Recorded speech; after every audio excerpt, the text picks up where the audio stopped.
this grant, sorry, I'll try again.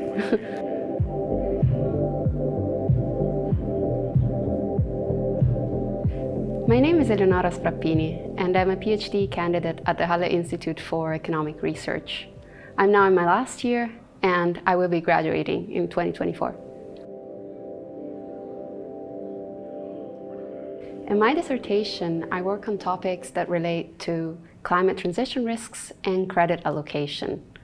Climate transition risks can have profound economic consequences, and firms will need access to external funding in order to undertake the necessary investments in order to manage these risks.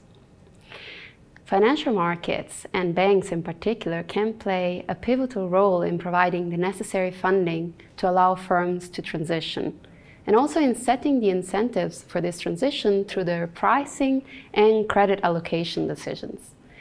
My work contributes to understanding how climate transition risks can impact credit allocation, and in turn, how access to credit can impact firms' environmental performance.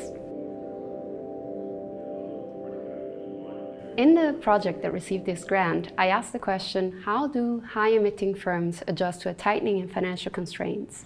And what happens to their emission intensity when they adjust? So when it comes to a tightening in financial constraints, firms can react by shifting their funding within the firm in order to protect their more profitable projects. This idea in the literature is referred to as winner picking. Now, when it comes to high-emitting firms, it could be the case that for these firms, the dirtier part of the business is also the more profitable. And this is what I find when I look at my data.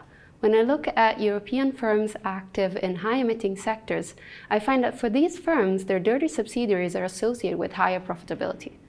So now, when this type of firms needs to adjust to a tightening constraint, and it does so by shrinking at the margin, and the margin is clean, what we should see is an increase in emission intensity. However, I argue that winner picking is not the only mechanism at play here when high-emitting firms adjust to tightening financial constraints. And this is because in the last decade, we've seen a growing recognition of the risks that climate change poses, and market participants are starting to take notice. There's evidence in the literature that shows that firms that are associated with higher social costs might be facing increasing challenges in accessing funding due to their environmental performance. So now, when the tightening in financial constraints is a consequence of the firm's environmental performance, I argue there could be another mechanism at play in how these firms adjust. And this mechanism I call constraint minimization. This is the idea that headquarters can choose to reallocate funding towards the cleaner side of the business in order to relax the constraint, perhaps at the price of profitability, but this would lead to a decrease in emission intensity at the firm level. So given these two mechanisms of constraint minimization and winner picking, it is ex ante unclear what happens to a firm's emission intensity when it adjusts to a tightening financial constraint. So in my paper, I first provide a simple theoretical framework, but ultimately, whether these mechanisms are reasonable and relevant, it's an empirical question, I would argue. So what I do is exploit two natural experiments in which high-emitting firms face a tightening in access to bank credit. And what I find is that when a firm faces a tightening in financial constraints that is unrelated to their environmental performance, they shrink at the margin and engage in winner picking.